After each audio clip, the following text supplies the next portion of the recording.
Welcome back to the Metal Exchange. Justin and Chris here with you for another week. Chris, how you doing, bud?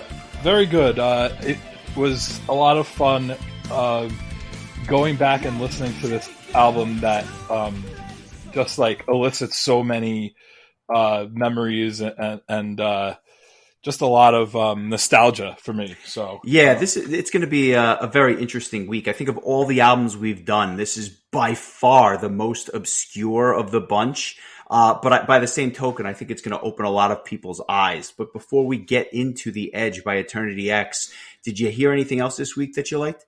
Oh, I heard something very interesting. From the Hypercube Necro Dimensions comes the new band Wizard Throne.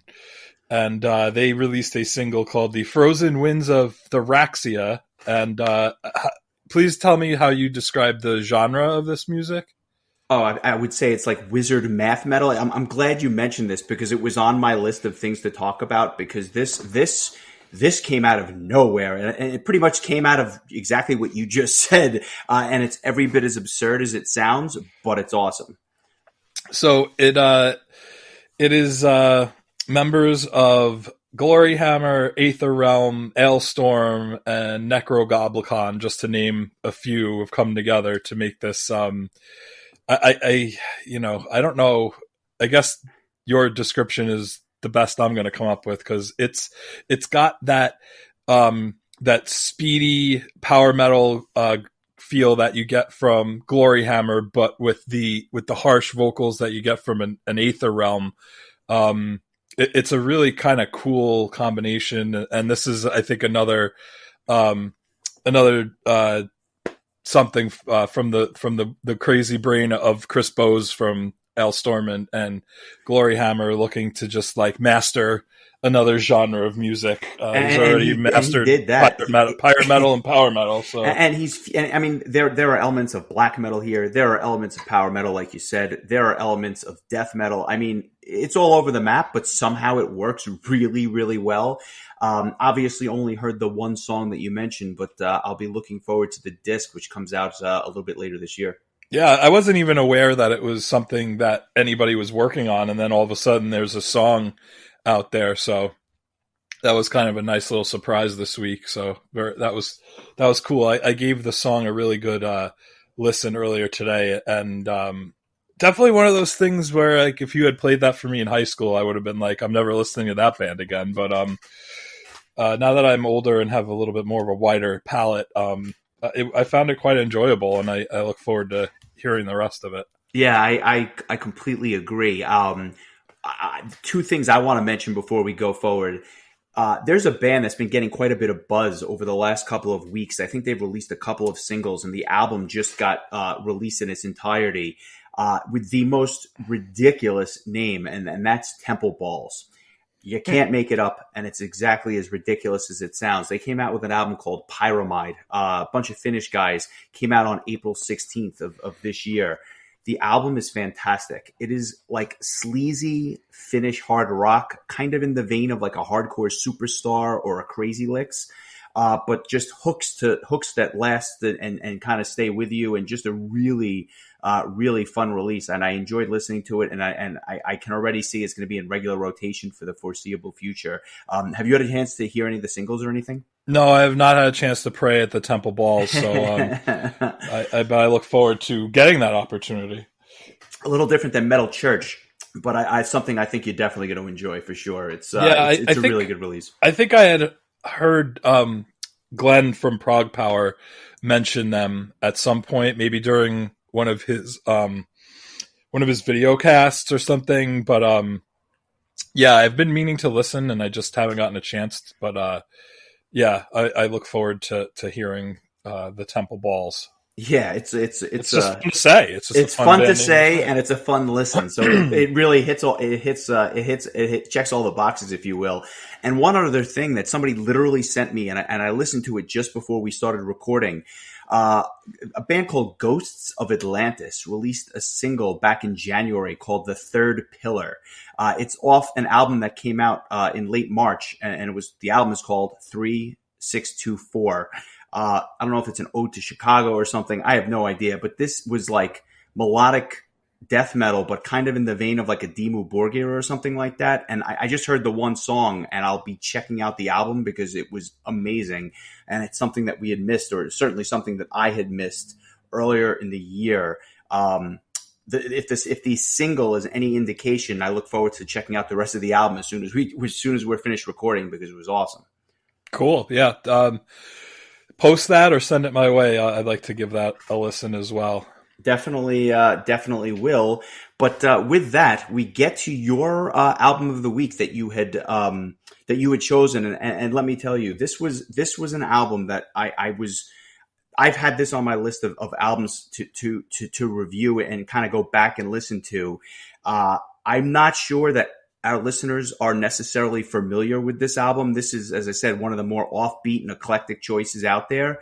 But it's something that obviously means a lot to us. So I'm glad you chose it. And that is Eternity X's The Edge, which came out in 1997. Do you want to give a little background on the band and just kind of tell people that may not be familiar who this is and what it is we're going to be talking about? Yeah, absolutely. So Eternity X was originally called Eternity, and they had to add the X. I think there was another band that had that name. So they had released a few albums under the name Eternity. They'd been around since 91, 92, recording demos, which you can actually get a hold of on iTunes, or I believe it's on Spotify as well. They put all their demo stuff under the first demo's title, The Never Ending Dream. And I gave some of that a listen this weekend, was surprised at the audio quality of such old demos, because I feel like some of their later recordings actually don't sound as good as these demos, which is quite strange. But so the band was pretty much led by the lead singer, Keith Sedano. And the band came out of New Jersey, Cliffwood, New Jersey, to be specific. And I don't know. I think like it was a lot of guys, I guess, were coming in and out of the band. If I take a look at their first album, yeah, like it's not the same exact lineup as the Edge had. So they had released 2 full-length albums in Zodiac and Mind Games, both, pretty good albums. Not, I wouldn't say as progressive as the Edge, maybe a little bit more of a power metal vein. But then came 1997, and they just I was new to the scene when this album came out, so I don't know like what kind of impact that it had, but I was under the impression that this was a huge deal.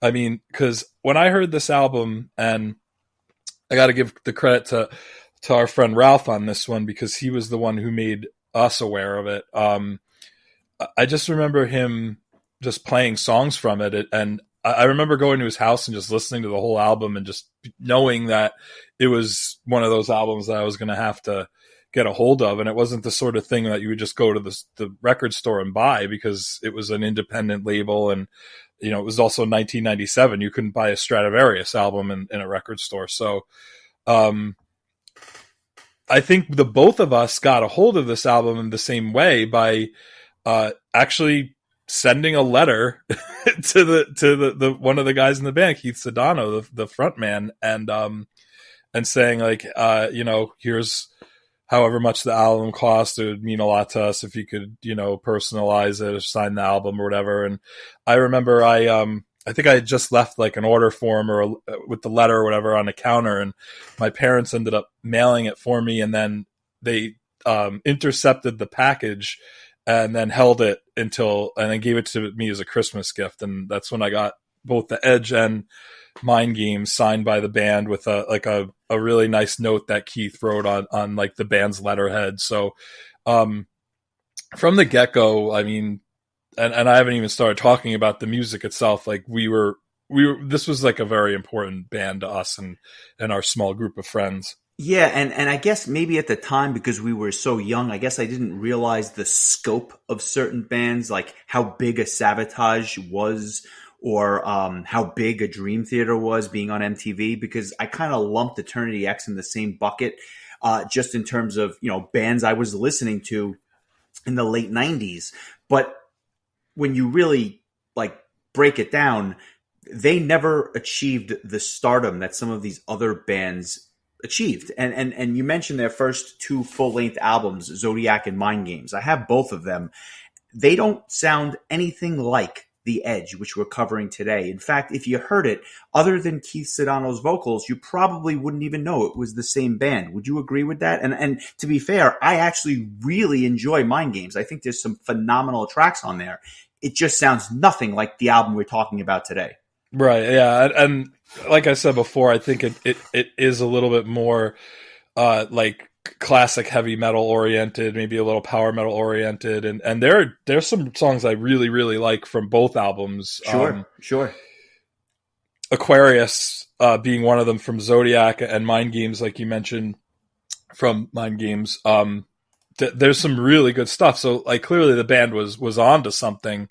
But I mean, they went from, hitting singles to just coming out with a home run out of complete nowhere. Yeah. And we'll actually talk a little bit about what happened after this album, which is kind of interesting to see with like the postscript, if you will. But let me just break down the lineup because I think it's important. As we had mentioned, Keith Sedano is the lead vocalist and kind of the mastermind behind the band. A bass player by the name of Zeke is on this and all the other Eternity X releases as well. He's kind of like Keith Sedano's right hand in many ways, or at least that was the impression I got. Jamie Mazur is the keyboard player. Jeff Chernoff did all the guitars, and Jimmy Peruta, who also played on Mind Games, is the drummer for this album. So that's kind of the lineup. And I think what you'll notice is that, you probably haven't heard of many of these guys, if any of them, just because they really didn't do very much afterwards. But we'll get to that in a little bit. So here we are. It's 1997, and they come out with this album called The Edge, and it was on Angular Records, a very, very small independent label. And like you said, I wrote a letter to the band. I said I wanted a copy of the album, and I paid for it. And then all of a sudden, it arrives on my doorstep, and it was my first time listening to the entire thing. And I don't think it's an exaggeration to say that my life changed when I heard this album for the first time, because it was like nothing I had ever heard before, and quite frankly, like nothing I have heard since. Just in terms of what this 74 minutes was.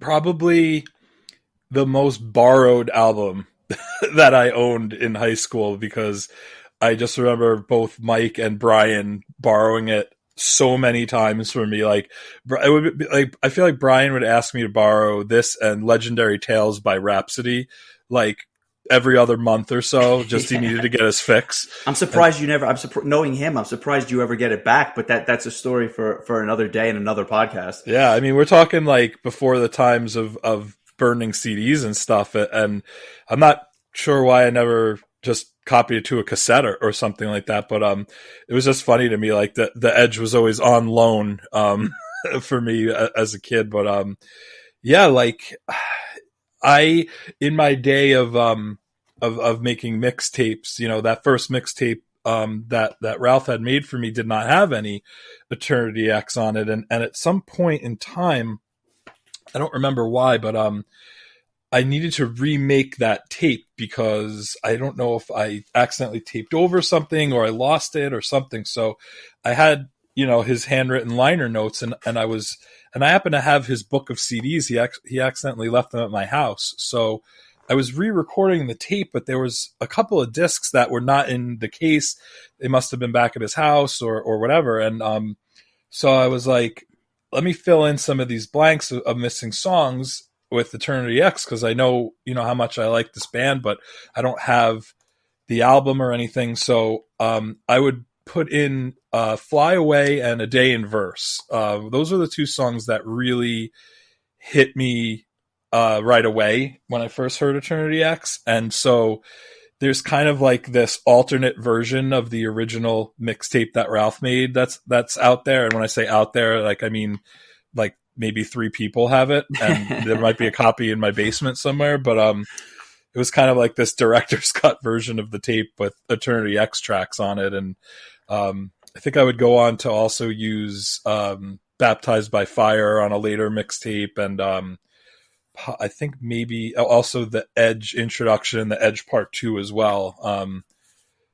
And even years later, I made a playlist last year that had the Edge of Madness on it. It was kind of like my lost tracks playlist. And so, I mean, this really goes right back to the beginning for both of us when we first started listening to metal, and just really, like you said, not having any idea that the scope of what this band was, or would end up being. And I want you to talk a bit about the European tour that they did. Or do you want to talk about the album first? Yeah, let's get into the album, and then I'm going to talk about that tour, because it's fascinating to me on just a number of levels. But we'll get there, because I kind of look at that. I think of that as more of the postscript, being that it comes out, and they do this.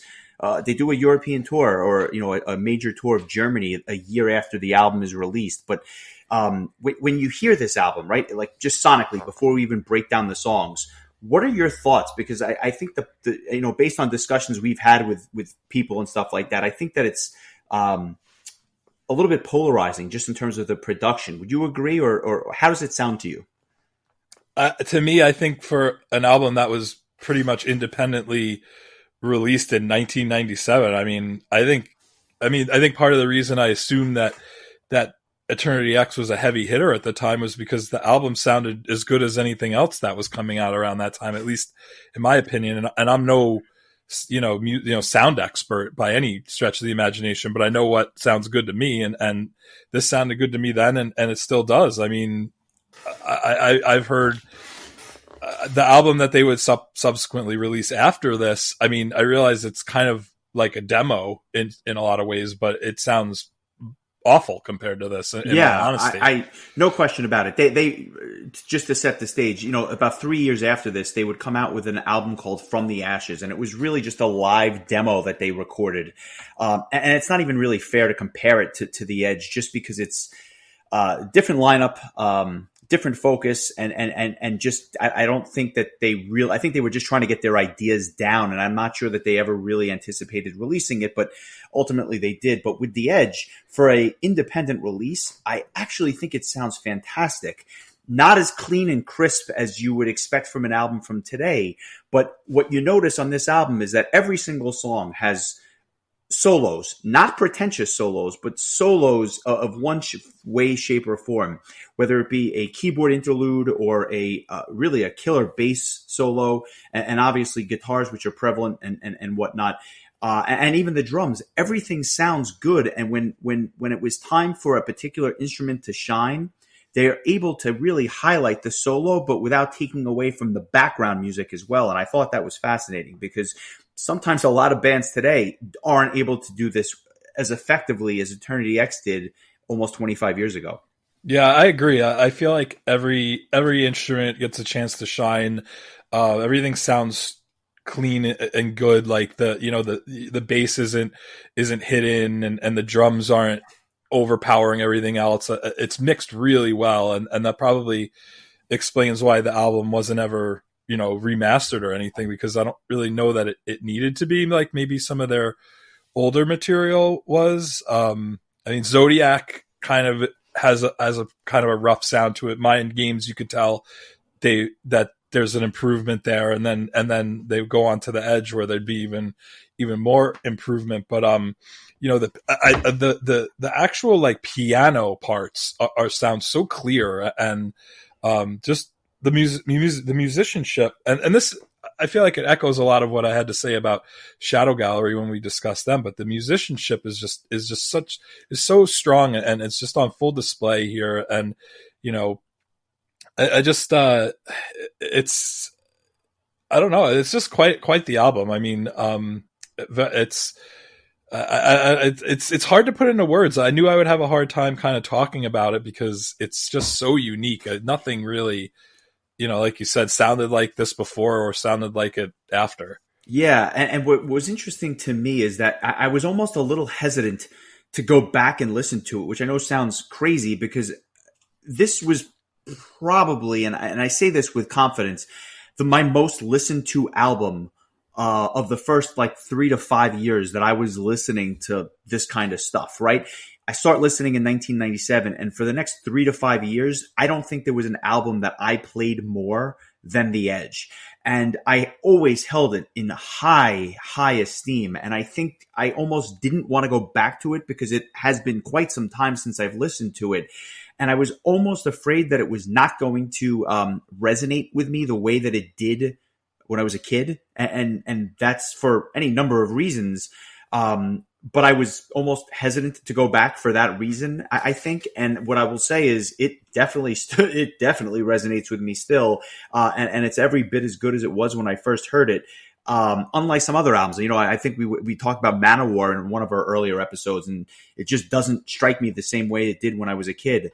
This is completely different. It is over the top, almost pretentious in certain spots, bombastic. I mean, these are the words that you would describe the album, and yet it works perfectly. Yeah, I'm looking at the album art, and I just remember and I still think like the album art was so cool, and different. Yeah, you want to describe it? Yeah, I mean, like you have this naked man like standing on top of the earth, like reaching upwards, and then on one side is the angels, and on the other side is the devils, and he's like reaching out into the universe, and the logo has like this like vines on it, and it looked. I mean, at the time, it was like probably one of the nicest looking covers I'd ever seen on an album. I mean, I don't even know if I don't think it exists on vinyl. I'd love to have this as a vinyl record just because of how cool the album art is. But it kind of matches the lyrical themes of the album. I mean, it was really a really mature album, I think, from a lyrical standpoint, especially for a bunch of 15, 16-year-olds listening to it. And I think that's probably why it resonates still to this day, is that like the subject matter still, it makes sense to us. Yeah. And I'm glad you mentioned that. It is a concept album. And I think that, it's not much has been written about it. And for that reason, I can't even say with absolute certainty that I completely understand the concept, although my understanding from, limited interaction is that essentially it's just like the plight of the musician and all the different things that they were going through at the time, right? And a lot of the different tracks refer to this. But when and I guess we'll get into it, it starts with this beautiful song, The Edge, which kind of is a theme that permeates through the entire album. There's multiple parts of this song, and the first track and the last track actually mirror each other almost perfectly, just in terms of the fact that the last song is a reprise of the first track, kind of putting a bow on the entire album. The second track, Fly Away, is probably the most accessible song on the album, I would have to say. Either that or The Edge Part 3, in my opinion, I think are the two most readily accessible tracks. And then you get to The Confession, which is the third track, which, you talk about bands and albums that resonate. I'm not even sure why this resonates, because when you think of The Confession, it is one of the darkest, maybe the darkest song I've ever heard. Yeah, it's hard to argue that. I mean, it's a song about a guy who goes to confessions and kills priests because he thinks that the church is hiding things, and I think the story was that like he had a young daughter who was raped and killed by a priest, so he's like on this mission to like murder priests. It's crazy. Like, yeah, it's almost got like an Operation Mindcrime feel to it, but at the same time, you also have these, again, with these religious overtones. It's just very impactful, but the way it's done and the way the story is told, it's clear, it's concise, and again, it's just the main character or the musician is just slowly spiraling out of control, and by the time you get later on in the album, he like literally loses his mind, which is again a testament to maybe what some of the things the band were going through. I don't know, but it's wild. It was very striking as a teenager to hear a song like that was this. Just like so this intense, like lyrically and musically too. I mean, it's an intense song. And maybe that's part of the draw, right? Because at the time, you got to go back to 1997 and you think about what's popular with the Spice Girls and the Backstreet Boys, and this is what like popular music was at the time. This album is the complete antithesis of that.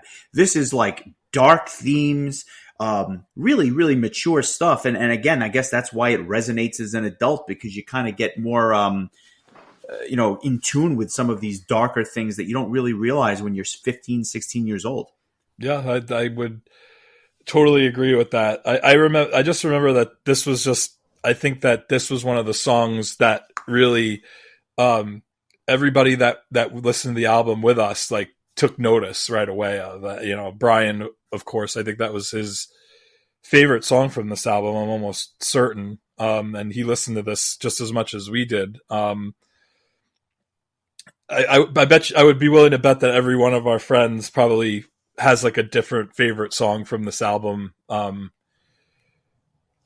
that song, that was, and listening to it now, like, I'm just like, wow, like, you get a little bit of a preview of Keith's falsetto vocals, which he puts on full display. In Edge Part 2, The Looking Glass, which I remember when I first heard this. I can't remember, like, it was, I don't even think I thought it was actually Keith Sedano singing.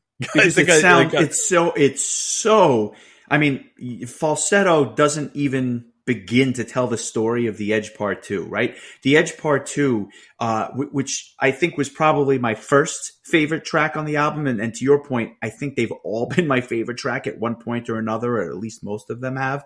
But The Edge Part 2, it's a vocal performance truly like no other. Yeah, it's over the falsetto vocals are so over the top, but it's so perfect for this kind of song. And again, like, I'm just gonna have to say, like, I am looking through very rose-colored glasses when I look back at an album like this, just because of the impact that it had at the time. And I try to be as objective as humanly possible, but it's really kind of hard for me on an album like this. Because I think, like, when we were chatting with Nick, like, he said that it was almost comical, but I don't know, like, to me, I thought it was really kind of cool as a kid hearing a guy sing like that. I just thought it was very interesting, and it really made that song stand out, I think. Oh yeah, I mean, it's different from anything else you've heard. And then we get to what I'm only going to just say is probably one of the greatest single ballads of all time. And I'll just say it'll be my song of the week because we're talking about it now. A Day in Verse is one of the most beautiful piano-led songs I have ever heard in my entire life. Phenomenal lyrics. And if you haven't heard the song, do yourself a favor. Listen to the song when we post it this week, but read along with the lyrics. I think they resonate like very few lyrics do. It is, I mean, it's just an absolute perfect song. It's an 8-minute ballad. It feels like 3 minutes. It goes by so quickly, as does the rest of the album. But to me, it is the pinnacle of what Eternity X was. Alone, endless seas of souls around me. His face, it told of the mad existence, a silent story, and just how they took him. They tore a free soul down, didn't leave a trace, and how he sat and faced it, he didn't make a sound. And I watched in silence as tears fell like rain. The world went insane around him. All the time I wondered where we were going then. Out here it never changed. Unlock these chains that bind me. Oh, the world, why is it so hard to understand? Yeah, this was one of my favorite songs throughout high school. I was really very into ballad, like power ballad type songs. So this was, at the time, this was right up my alley. And, it takes you on such a journey. Like you said, it starts out this beautiful, piano intro. And we definitely should post, if we could, actually, I'm not sure if it's even uploaded. I'm thinking of something that we have personally of a bootleg video. I'll have to look. I'd love to post the live version of this if there is one on YouTube somewhere. It's not. I actually went on YouTube earlier today because I knew we were going to talk about the live show. I knew we were going to go there. There is no real live footage from this band because up until this point, I don't think up until after this album came out, I don't think they had played live shows. We'll get to the tour they did in a second, because again, it's fascinating, but I don't know that much live footage exists, and we may be very, very fortunate to have the show that we do have, which we'll get to. Well, there you go. Then I guess we won't be posting it, but yeah, we'll definitely post the studio version. But this really is a fantastic song, and definitely one of those songs that I hear, and even more so than the rest of the album, just takes me right back to high school, and I remember my high school girlfriend loved this song. I mean, it was just like, I don't know, it was a very iconic song for me, and could very easily have been my song of the week. I was kind of hoping you would go first, so give me one less song to choose from. So I'll reveal that, I guess, a bit later on. But it just really, really phenomenal song. And again, like, you know, as far as lyrics go, I just remember, like, there's so many lyrics on this album that I think really resonated and stood out to us when we were high school aged. For sure. And I think that, like, the sort of thing where you're putting, like, you know, you're putting these like pithy quotes in your AOL profile and stuff, like, this is, a lot of them probably came from this album. I think that we drew a lot of like, you know, emotional inspiration from some of the lyrics. And, you know, again, it's like hearing very adult themes as a younger person, and kind of, you know, getting maybe a little taste of what adulthood has in store for us. I think that's an apt analogy, and I'll say this: you know, after A Day in Verse, that's when things really take a dark turn. I mean, if Killing the Priest wasn't enough in the Confession, now you get to someone who's literally losing their mind in songs like Imaginarium and obviously The Edge of Madness, which is the 8th track. Yeah, I feel like this is where the album really starts to Imaginarium really is a very proggy song, and I feel like this is where it gets proggy. And this is a song, it's long, it's a 10-minute song, and this is a song I always kind of consider to be my least favorite song on the album, and I've completely turned on that. I maybe just because I didn't have the attention span for a 10-minute song when I was younger, and maybe it must have lost me. But now I go back and listen to it, and it's awesome. Like, there's lots of different cool, like, parts. Again, it's another, like, song that takes you on a journey, but unlike A Day in Verse, which is very, like, beautiful, this is, like, very dark and almost scary in a lot of ways. And it's a nice contrast because they come one after the other on the album, right? It's just perfect. Yeah. So I definitely have a newfound appreciation for the song now that I've gone back and listened to it, and it's made an album that I've always loved, all that much better, in my opinion. Yeah. I have a soft spot for that too. After Imaginarium, we come to The Edge Part 3, which is one of the more accessible tracks, I think. But it's interesting because you have every instrument in different portions of the song basically parrot one another. A very quirky, proggy thing to do, but it really works. And you hear, like, you know, piano fills that are then mirrored on the bass, and then you'd have like a guitar solo that's mirrored by the keyboards. And I mean, it's just, it works. I don't know how to explain it. It's a very unique track, but one that I think resonates with a lot of people. Yeah. And this one's, you know, has kind of a darkness to it as well. I feel, I didn't really think of it until you brought it up, but you're right. Like, there is, like, this kind of feeling of like going crazy, like, and I think these 3 songs especially really kind of really represent that well. And The Edge of Madness is a song that I in recent times have become a really big fan of. I mean, I always liked it because I enjoyed kind of like the angriness of it. like singing about the five bastards playing the song right now and cashing in on my plight. The lyrics were so fantastic, and like they are. And I think I appreciated the song more for the lyrics when I was younger. But now that I've gone back in later years and listened to it again, I think it's one of the best songs on the album. I agree, and it's so again dark, but it works and it resonates.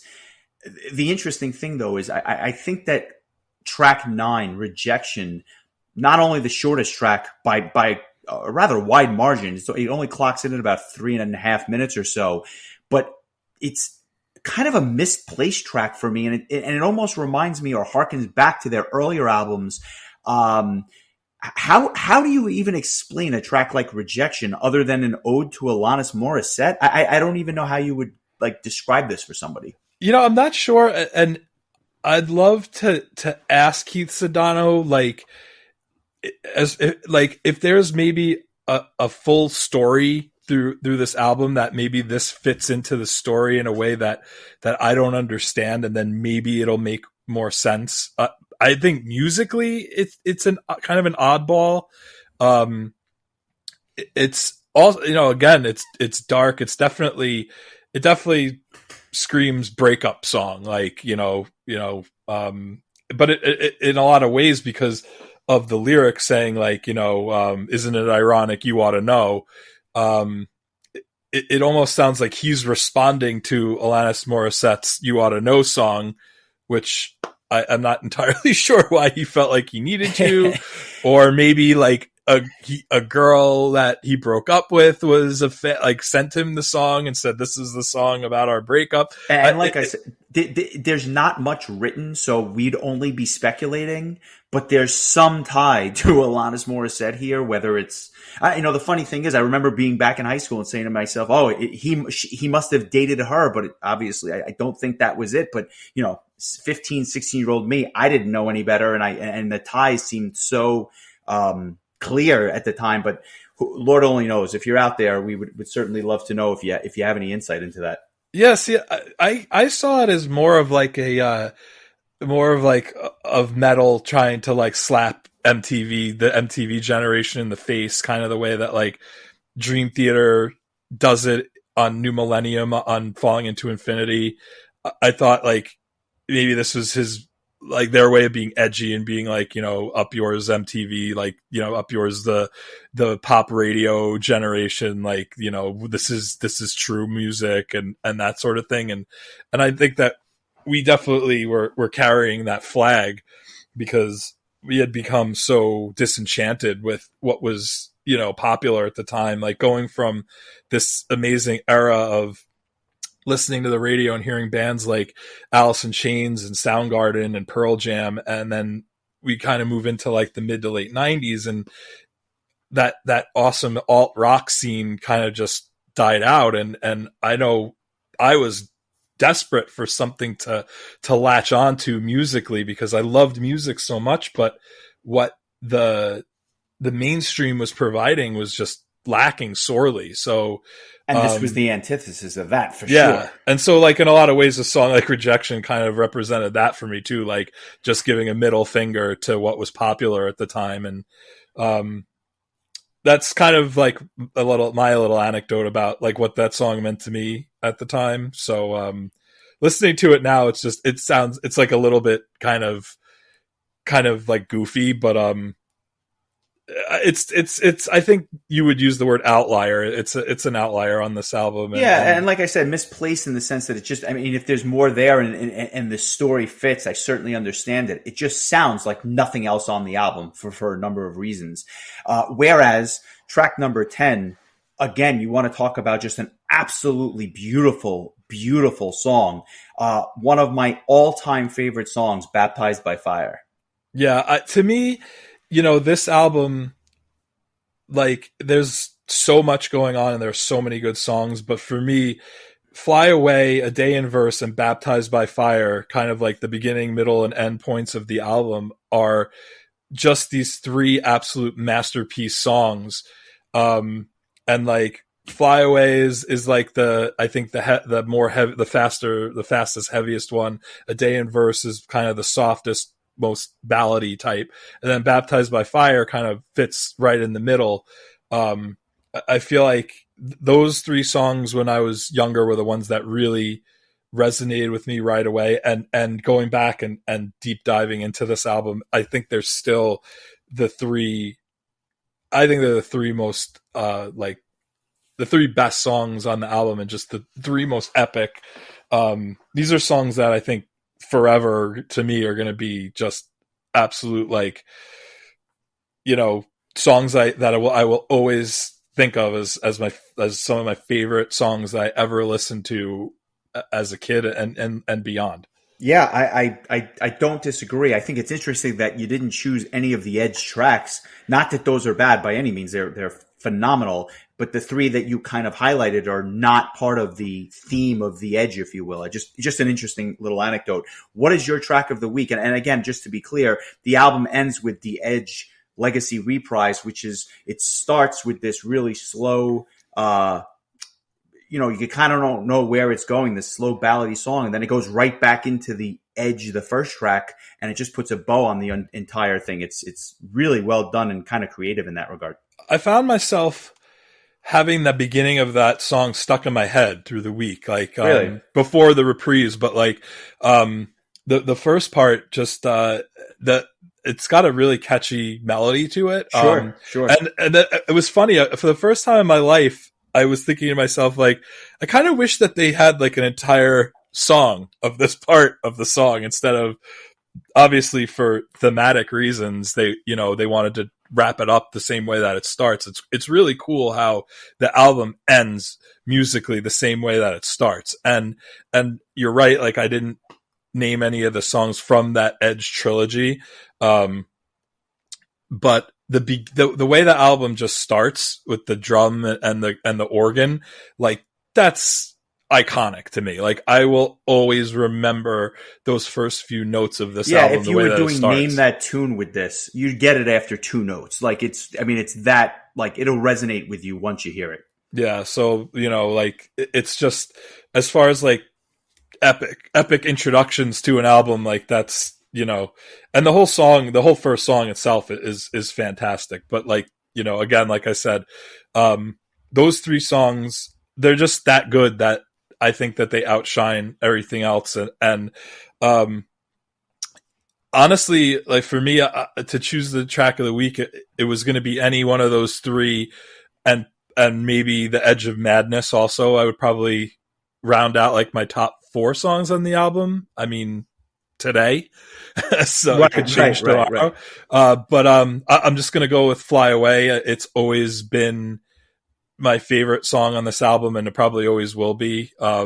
It's just, for an 8-minute song, it's just unbelievable. It's just, I don't know, it's just mind blowing. And it was one of those things where, for prog music, which is definitely more of a struggle for me to grasp onto, this was something that I remember hearing the first time and loving it immediately. And to say that about anything in the prog world is a huge compliment when it's coming from me. Well, I think it goes back to that whole Shadow Gallery thing, where this is really kind of more accessible prog, at least in certain areas. Some of it's quite quirky, but like I said, it's some of it, like a song like Fly Away is, as I said, probably the most accessible track on the disc. And when you think about other prog bands that you personally enjoy, it's not the esoteric stuff. It's the, it's the melody driven stuff, and Fly Away is that. So it's not terribly surprising.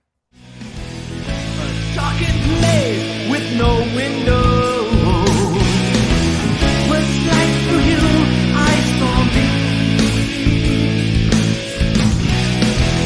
A gaping hole inside. The words never come out right. We must leave this room. Take my hand and come fly away. At last forever.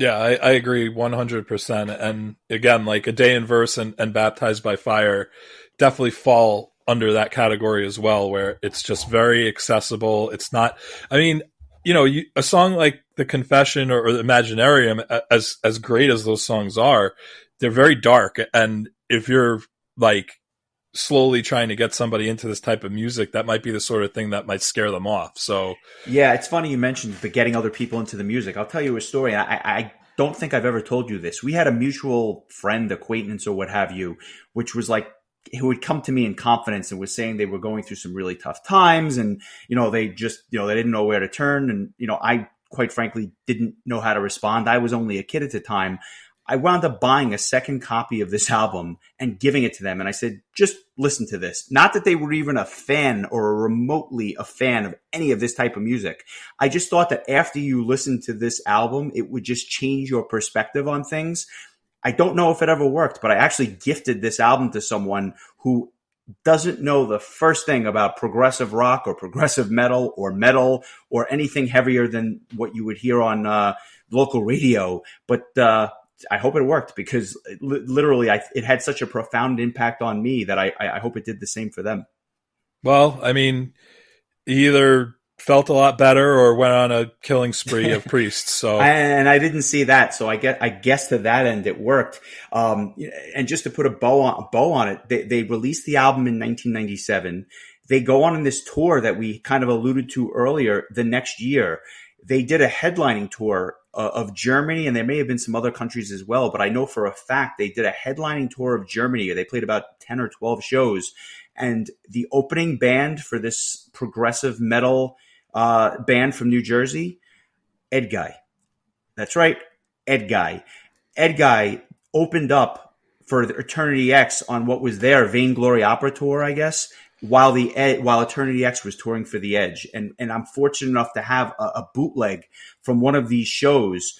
It didn't look like there was many people in the crowd, unfortunately, but I cherish. It's probably one of my favorite pieces of music, because here I am watching an Eternity X live show with Tobias Sammet running through the crowd, just like making a complete cornball of himself. It's one of the most fascinating things I've ever seen.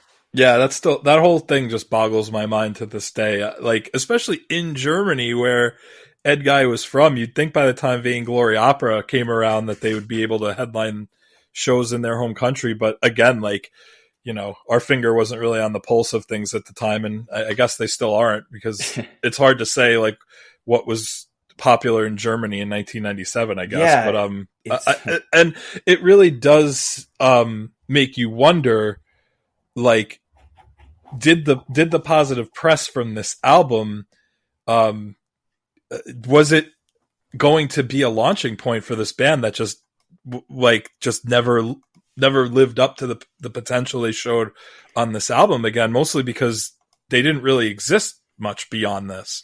Yeah, and that to me is the $1 million question. Obviously, I never got to see the band live. Shortly after that European tour, in fact, some of the guys on that European tour didn't even record on The Edge. So I think that the guys in the band left the band shortly after the album came out. They got some other people to tour with them. I know Zeke was still in the band, but I think that the rest of the guys were different on that tour. And that was really all we heard. As I said, there was a demo that came out about 2 years or 3 years after The Edge. The sound is not great. The songs are certainly inspired, but they just don't compare to this album, or at least I would love to hear a cleaner version of it, because we're kind of left drawing conclusions from the quality version that we have. And the rest of the guys in the band, Jeff, Jamie, and Jimmy, wound up joining another band called Exhibition. Exhibition was more of a straight up metal band, if you will. They weren't really proggy. And they had Bobby Leatherlungs Lucas on vocals. And that was a band I actually did get to see, because I went to see them at a local dive bar in New Jersey, twice actually, just because I couldn't believe I was going to get to see the Eternity X guys play. But it was definitely not the same kind of music. It was definitely missing Keith.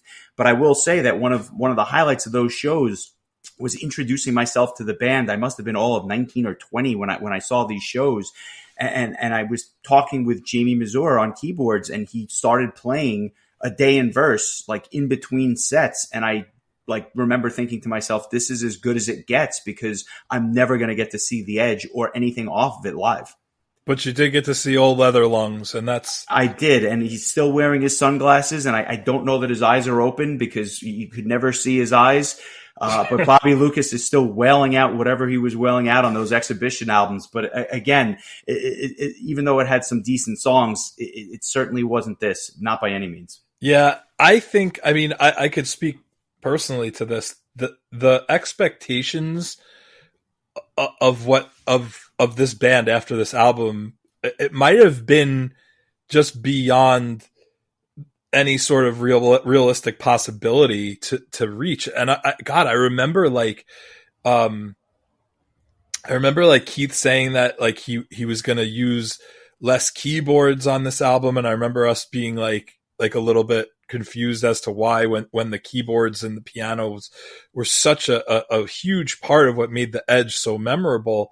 I mean, I just, as somebody who's not a musician, I just find it so fascinating how daunting it must be to follow up something like that. I guess, it's kind of akin to, I think, our conversation about Shadow Gallery, about having to follow up Tyranny. But this is a band who, this is the album that kind of is putting them on the map. And now that they're expected to follow it up with something just as memorable. And I almost wonder if the pressure of doing that kind of just made the band crumble from within, because, all we ever got were these kind of, rough sounding demos. I actually listened to From the Ashes, all of it this week. And all I could think of was, I mean, as it's totally different from The Edge. And I really think it would have worked, if it was just polished up a little bit. I don't know how much of a effect like losing most of the band would have been, because like you said, it was just Keith and Zeke left at that time.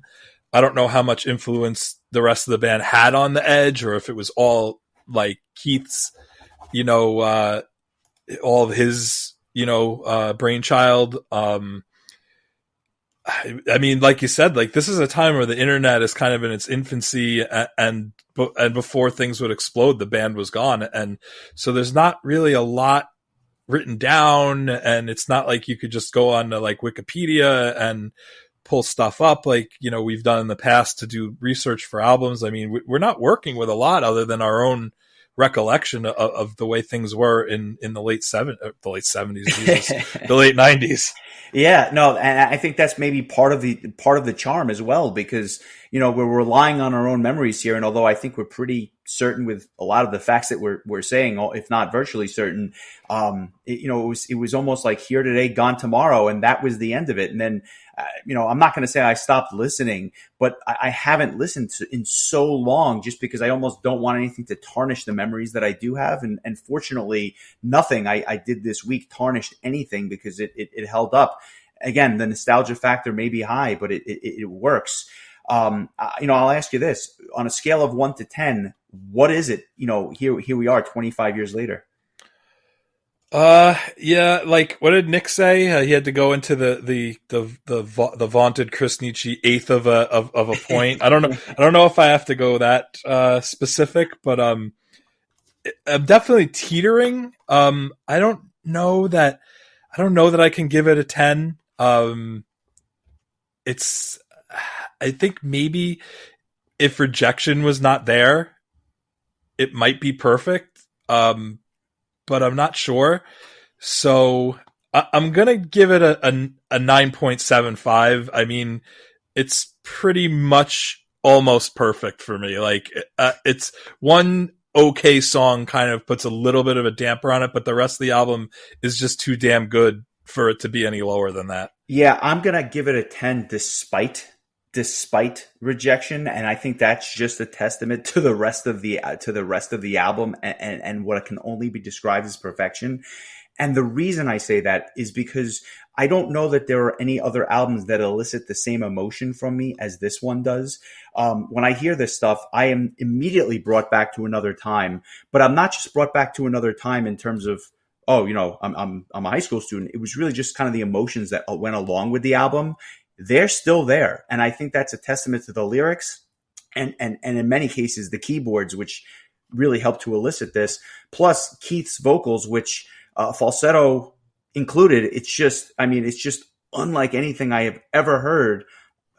And the uniqueness of it, it's just the total package. I don't know how else to say it. It's that good. And I don't give out tens lightly, although obviously we've talked about a lot of great albums. This is up there with the rest of them. It's that good. Yeah. I think we probably glossed over the fact that Keith is a really, really good singer. And I think this is definitely his best performance as a vocalist is on display on this album. He's phenomenal. And this is at a time where, like, for me, like, getting into a band, like, vocals can make or break a band for me, like, right off the get go. So, but yeah, I'm with you. Like, this album, I mean, again, somebody might listen to it and be like, yeah, it's a 6.0 at best. Because, they're hearing it for the first time. They don't have the nostalgia. I don't know. I don't think that's true, but my rose colored glasses are so rosy that I would accept somebody if they said that, just because, sure. This represents the beginning of my love for this type of music. And it also is the first time that I had any sort of interaction with anybody that was in a band, and having somebody like Keith be so accessible there. He was one of the first guys to put up a message board for his band and have people interact with him. This was not a common thing in 1997, 1998. Yeah, there was no Twitter, there was no Instagram, and here he is actively engaging with the audience. And to that point, I had said I wrote the letter and I got the album back with a nice letter that accompanied it. But that wasn't all. He sent a whole care package of stuff because maybe he was moved by my letter. Maybe he was just appreciative of the fact that I was, obviously a fan of the band. But I literally, and I was taking pictures the other day just to show you what I had. I couldn't believe that I still had a lot of this stuff, but it resonated with me because at the time I was a kid. I didn't have the luxury of meeting people that I, have been fortunate enough to do for the next 25 years after this. So for me, it was like a really big deal. And you always remember your first. This was my first real interaction with anybody who I had looked up to just from, a musicianship standpoint. Yeah. And I think that just adds to the strong memories. And again, like, that was something that Keith did for a lot of us that took the time to show that, what he was doing was affecting us in a positive way. And I think, one of the benefits of kind of being a smaller band is better customer service, quote unquote, is that you can actually take the time to write a letter back to a fan and send them a poster and a demo and a signed CD and make it personalized and really make, especially for us being, at that age where, we're 16, 17 years old, that really makes you feel special. Like that you made a difference for them and they're making a difference for you, and having that feeling. I mean, I'd never go on to, I would go on to do things and meet people I'd never dreamed that I would get to meet in person and have conversations with, at the time I was like, well, I guess this is as good as it gets. You get a letter from the guy in Eternity X, the biggest metal band, this side of New Jersey. But, at the time, it might as well have been Andre Matos or Kai Hansen or any one of those guys sending us a letter at the time. Yeah, it was amazing, and like I said, that's why the positive memories continue. And, I'm glad we got to discuss this. I don't know, I don't know that there are plans for them to do anything else, but, never say never, right? I guess time will tell. Yeah, I mean, who would have thought that Conception would get back together with Roy Khan and go on tour and stuff? So, I mean, yeah, you never say never in music, but I do I do want to urge anybody who listens to this podcast, if you're not familiar with this album, go listen to it. I mean, if you hate it, feel free to send us hate mail. I don't care, but go listen to it, because it's just one of those things where it's like, it still boggles my mind that like not every metalhead like rattles this off as one of their favorite prog metal albums ever, because it deserves to be. I mean, at least I think disagree. so. I don't disagree. And with that, that'll put a bow on the edge. And next week is the first week of the month. So I guess that means we're going to be doing another fan request, which is awesome. And it's something that I'm looking forward to. This one comes to us from Matt Craig, who had sent in a couple of albums, but we're going to do Seven Spire's most recent release, Emerald Seas, which came out last year. And I think they actually just mentioned that they were coming up with some new material later this year. So this is on the heels of the new album. We're going to do their last album, Emerald Seas. We'll do something a little bit more, actually a lot more recent since the album came out last year. But a very, very good disc, which I spent some time with, but I look forward to listening to again. Yeah, I believe, let's see, I'm just going to check my calendar. They have a single coming out. Actually, the single is being released the same day that this podcast gets dropped, so we'll definitely post a link to it during the week. But yeah, they have a new single that they're going to be dropping, and so the timing is quite perfect, actually. And Matt's a guy that I had the privilege of meeting at Prog Power, and he's a really, really nice dude, and he's been a pretty loyal fan of the show. So we appreciate that a lot, and are really happy to do an album that he requested. This album was, I believe, the first album I had mentioned in my top 25 of 2020. I think it was my number 25. So definitely something I'm looking forward to going back and listening to. Yeah, as am I. I'm looking forward to this as well. It should be a fun listen. Thanks, Matt, again for the request. I've not met you yet, but hopefully one day. And keep the requests coming, because we have a list and we will get through all of them in due time. So thank you for that. And with that, we will see you next week when we cover some Seven Spires. Very good. I think that pretty much wraps it up. I feel like we kept it to a reasonable length when it comes to talking about Eternity X's The Edge album.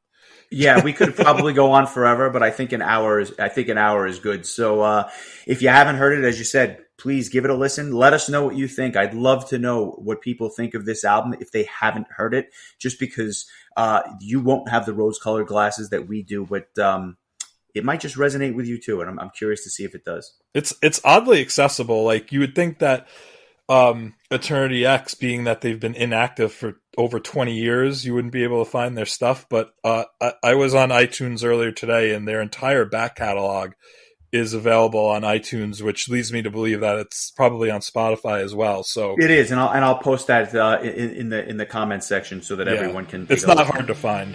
So enjoy it. We look forward to the feedback. Give us a like and a follow if you think we deserve it, and we'll hit you next week with some Emerald Seas, some Seven Spires. All right, looking forward to it. Take it easy, bud. Take care.